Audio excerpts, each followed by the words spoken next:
مذہبی scholar doctor Zakir Naik نے بھارت کیوں چھوڑا؟ کیوں ان کے خلاف بھارت میں مہم چلائی گئی؟ بھارت میں کون تھا جس نے ذاکر نائک کو بھارت چھوڑنے پر مجبور کیا؟ ممتاز اسکالر نے سنسنی خیز انکشافات کر دیے۔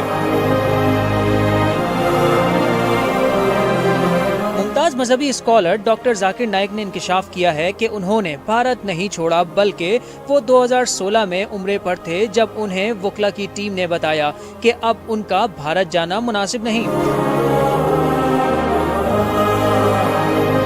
ڈاکٹر ذاکر نائک ان دنوں پاکستان کے دورے پر ہیں اور اسی دوران ایک تقریب میں گفتگو کرتے ہوئے انہوں نے بھارت چھوڑنے سے متعلق بات کی۔ ڈاکٹر ذاکر نائک نے بتایا کہ میں 1991 سے اسلام کی دعوت دے رہا ہوں۔ اس عرصے میں میری تقریروں کو سن کر کئی غیر مسلم مسلمان ہو گئے اور ہمارا پروگرام مقبولیت اختیار کرنے لگا۔ اس پروگرام کے کراؤڈ میں 25% غیر مسلم ہوا کرتے تھے جو مجھے چاہنے لگے تھے۔ یہی بات بھارتی حکومت کے ایجنڈے کے خلاف تھی اور بھارتی حکومت میرے خلاف بہانے تلاش کرنے لگی۔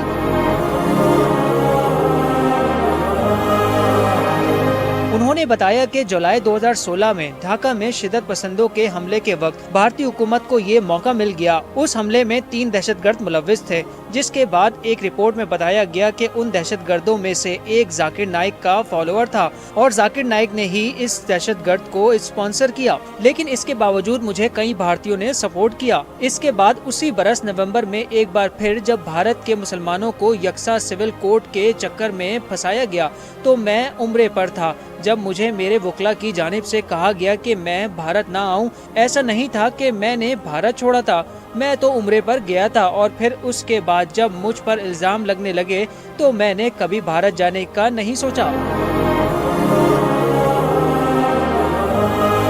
معروف اسکالر کا کہنا تھا کہ اس کے بعد 2017 اور 2019 کے دوران بھارت نے انٹرپول سے درخواست کے ذریعے کئی بہانے تلاش کیے، لیکن ان کا ہر بہانہ ناکام ہوا۔ اس دوران میں نے ملیشیا میں قیام کرنے کا فیصلہ کیا کیونکہ وہاں کے مسلمان کھل کر اپنی رائے کا اظہار کر سکتے ہیں۔ یہی وجہ ہے کہ میں نے اس ملک کا انتخاب کیا۔